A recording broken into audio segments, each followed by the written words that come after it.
BMC news live from Kochi Malayalam വാർത്തകൾ നിങ്ങൾക്കായി അവതരിപ്പിക്കുന്നത് Cochin Kalabhavan Angamaly franchise powered by Heal Life Thottakattukara Nasrath villas and BMC production Angamaly. നമസ്കാരം, BMC radio Malayalam വാർത്തകളിലേക്ക് സ്വാഗതം. ഞാൻ ധനു കൃഷ്ണ.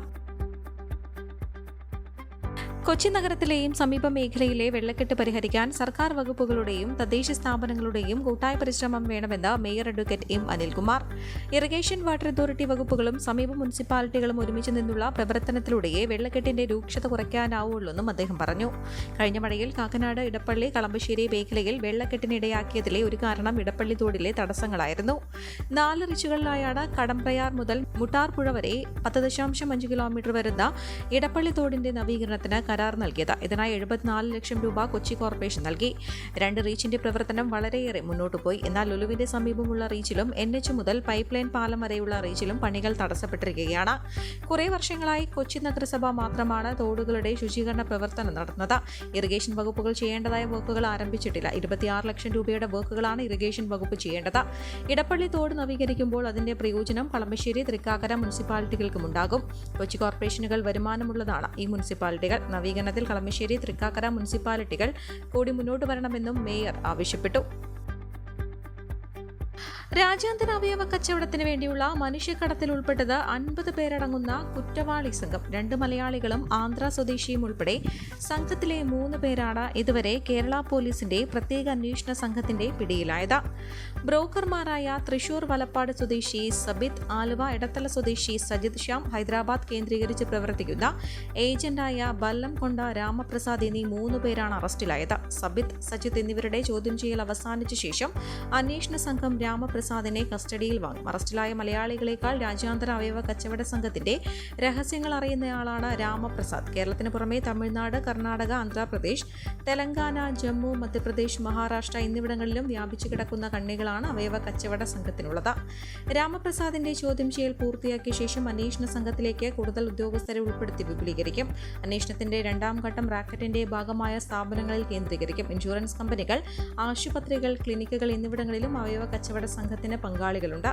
യൂറോപ്പിനേക്കാൾ കുറഞ്ഞ ചെലവിൽ അവയവമാറ്റ ശസ്ത്രക്രിയ നടത്താൻ ഏഷ്യയിൽ കഴിയുമെന്നതാണ് ഇറാൻ അടക്കമുള്ള ഏഷ്യൻ രാജ്യങ്ങളിലേക്കും രാജ്യാന്തര അവയവ കച്ചവടം വ്യാപിക്കാൻ കാരണം. ഇറാനിലാകട്ടെ അവയവ കച്ചവടം കുറ്റകരമല്ല.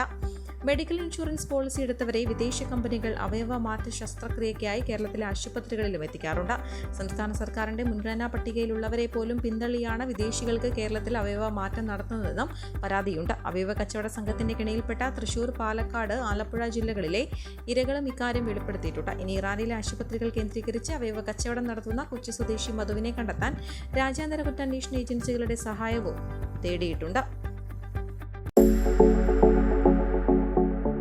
കോവിഡാനന്തര കാലഘട്ടത്തിൽ ജീവനശൈലി രോഗങ്ങളുള്ളവർക്ക് സന്തുലിതമായ ആരോഗ്യ പരിപാലനത്തിന് ആലുവക്കടുത്ത് തോട്ടക്കാട്ടുകര ജംഗ്ഷനിൽ ഹീൽ ലൈഫ് തുറന്ന പ്രവർത്തനം ആരംഭിച്ചിരിക്കുന്നു.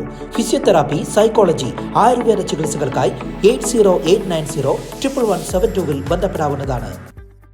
സംസ്ഥാനത്തൊട്ടാകെ അലയടിച്ച UDF തരംഗത്തിന്റെ പെരുമയ്ക്കനുസരിച്ചുള്ള ഭൂരിപക്ഷം UDFന്റെ ഉറച്ച കോട്ടയായ ചാലക്കുടി ലോക്സഭാ മണ്ഡലത്തിൽ ലഭിച്ചില്ലെങ്കിലും തുടർച്ചയായ 2ാം വിജയത്തോടെ കോൺഗ്രസിലെ ബെന്നി ബെഹനാൻ മണ്ഡലം നിലനിർത്തി. മണ്ഡല രൂപീകരണത്തിന് ശേഷമുള്ള UDFന്റെ 4ാം വിജയം കൂടിയാണിത്. 63,754 വോട്ടുകളുടെ ഭൂരിപക്ഷത്തിനാണ് ഇക്കുറി ജയം. ആകെ 3,94,171 വോട്ടുകളാണ് ബെന്നിക്ക് ലഭിച്ചത്. അതേസമയം കഴിഞ്ഞ വർഷത്തേക്കാൾ 6.37% വോട്ടിന്റെ കുറവ് UDFന് ലഭിച്ചു. മണ്ഡലത്തിൽ 2020യുടെ സ്ഥാനാർത്ഥിത്വമാണ് UDFന്റെ ഭൂരിപക്ഷം കുറയാൻ പ്രധാന കാരണമായത്. UDF വോട്ടുകൾ സമാഹരിക്കാനായത് ഒഴിച്ചാൽ മണ്ഡലത്തിൽ പ്രതീക്ഷിച്ച മുന്നേറ്റമുണ്ടാക്കാൻ 2020ക്ക് സാധിച്ചില്ല. BJPക്ക് പിന്നിലായി 4ാം സ്ഥാനത്താണ് 2020 ഫിനിഷ് ചെയ്തത്. പോസ്റ്റൽ വോട്ടിൽ തുടങ്ങിയ ലീഡ് വോട്ടെണ്ണലിന്റെ ഒരു ഘട്ടത്തിലും UDFന് നഷ്ടമായില്ല. 15 റൗണ്ട് വോട്ടെണ്ണലും UDFന് മുന്നിട്ട് നിന്നു. ആകെ 9,51,287 വോട്ടാണ് മണ്ഡലത്തിൽ പോൾ ചെയ്തത്. ചതുഷ്കോണ മത്സരം നടന്ന മണ്ഡലത്തിൽ LDF സ്ഥാനാർത്ഥി പ്രൊഫസർ C രവീന്ദ്രനാഥ് 3,30,3417 വോട്ടുകൾ നേടി. BJP സ്ഥാനാർത്ഥി K ഉണ്ണികൃഷ്ണൻ 1,06,400 വോട്ടുകളും 2020 സ്ഥാനാർത്ഥി അഡ്വക്കേറ്റ് ചാർലി പോൾ 1,05,642 വോട്ടുകളും നേടി. നോട്ടയ്ക്ക് 8,063 വോട്ടുകളാണ് ലഭിച്ചത്. കഴിഞ്ഞ തെരഞ്ഞെടുപ്പിൽ ബെന്നി ബെഹനാൻ 1,32,274 വോട്ടിന്റെ റെക്കോർഡ് ഭൂരിപക്ഷത്തിലാണ് വിജയിച്ചിരുന്നത്. 2.5 ലക്ഷത്തോളം വോട്ടിന്റെ കൂറ്റൻ ഭൂരിപക്ഷത്തിൽ കേരളത്തിന്റെ ഏക മെട്രോ നഗരമായ എറണാകുളം പിടിച്ചടക്കി റെക്കോർഡിട്ട ഹൈബീഡൻ എം പി. അട്ടിമറി ലക്ഷ്യമിട്ട പുതുമുഖമായ KJ ഷൈനെയാണ് ഇടതുമുന്നണി രംഗത്തിറക്കിയത്. പക്ഷേ ആ പരീക്ഷണം പാളി. കഴിഞ്ഞ തെരഞ്ഞെടുപ്പിൽ ആലപ്പുഴയിൽ 2.5 ലക്ഷത്തിലേറെ വോട്ട് പിടിച്ച് തരംഗമായി മാറിയ ഡോക്ടർ KS രാധാകൃഷ്ണനും BJPക്കായി തിളങ്ങാനായില്ല. അവസാന ഘട്ടം എത്താനിരിക്കെ 1,40,286 വോട്ടുകളാണ് അദ്ദേഹത്തിന് പിടിക്കാനായത്. അഭിപ്രായ സർവേകളിലെല്ലാം ഹൈബി വീണ്ടും ജയിച്ചു കയറുമെന്നായിരുന്നു പ്രവചനം. അത് ശരിവെക്കുന്നതാണ് വോട്ടെണ്ണൽ ബലം. കളമശ്ശേരി, പറവൂർ, വൈപ്പിൻ, കൊച്ചി, തൃപ്പൂണിത്തുറ, എറണാകുളം, തൃക്കാക്കര എന്നീ 7 നിയമസഭാ മണ്ഡലങ്ങൾ ചേർന്നതാണ് എറണാകുളം ലോക്സഭാ മണ്ഡലം.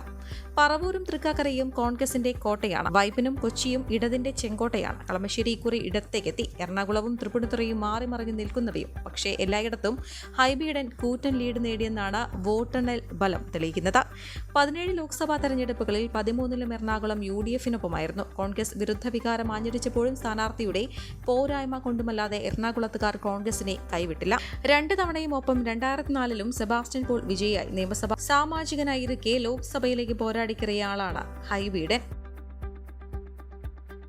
ദിനംപ്രതി ആയിരക്കണക്കിന് സ്വദേശികളും വിദേശികളും എത്തുന്ന ഫോർട്ട് കൊച്ചി സ്വപ്ന തീരത്ത് മൂക്ക് പൊത്താതെ നടക്കാൻ കഴിയാത്ത സ്ഥിതിയായി. ഇന്ന് ലോക പരിസ്ഥിതി ദിനം ആചരിക്കുമ്പോഴും സ്ഥിതിഗതികൾക്ക് മാറ്റമില്ല. ഓരോ വർഷവും ബീച്ച് ശുചീകരണത്തിനായി അധികാരികൾ ലക്ഷങ്ങൾ ചെലവിടുമ്പോഴും തീരവും പരിസരവും വൃത്തിഹീനമാണ്. മാലിന്യം കൂടിക്കിടക്കുന്നത് കണ്ട് മനസ്സ് വേദനിച്ചൊരു വിദേശി തനിച്ച് ബീച്ച് ശുചീകരണം നടത്തിയത് സോഷ്യൽ മീഡിയയിൽ വൈറലായിട്ടും അധികാരികൾക്ക് കുലുക്കമില്ല. ഇന്ത്യയിലെ പ്രധാനപ്പെട്ട ബീച്ചുകളിലൊന്നായിരുന്നു ഫോർട്ട് കൊച്ചി ബീച്ച്. എന്നാൽ വൃത്തിയുടെ കാര്യത്തിൽ പിറകിലായതോടെ ആ പട്ടികയിൽ നിന്ന് ഫോർട്ട് കൊച്ചി ബീച്ച് ഔട്ടായി. നോർത്ത് ബീച്ചിൽ മത്സ്യവില്പനക്കാർ കച്ചവടം നടത്തുന്നതിനാൽ മലിനജലം നടപ്പാതയിൽ ഒഴുകുന്നതും പരിസരത്തെ ദുർഗന്ധവും ബീച്ചിലേക്ക് എത്തുന്നവരെ ഇവിടെ നിന്ന് അകറ്റുന്നു.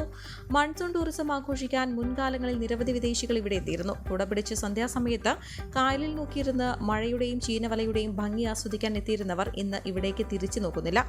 നിരവധി ഹോം സ്റ്റേകളും വിദേശികൾ വരാതായതോടെ പ്രതിസന്ധിയിലായി. ഈ വാർത്തയോടുകൂടെ BMC റേഡിയോ മലയാളം വാർത്തകൾ സമാപിക്കുന്നു. നന്ദി, നമസ്കാരം.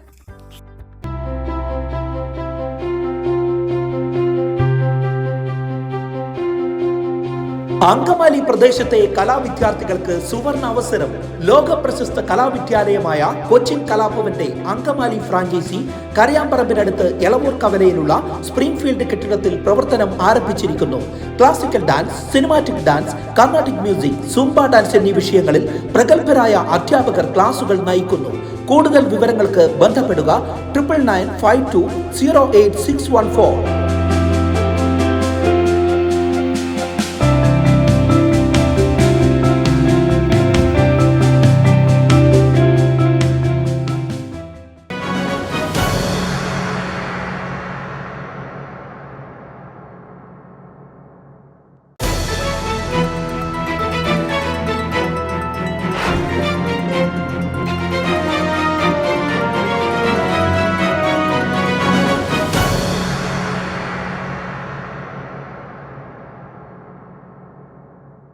BMC news live from Kochi.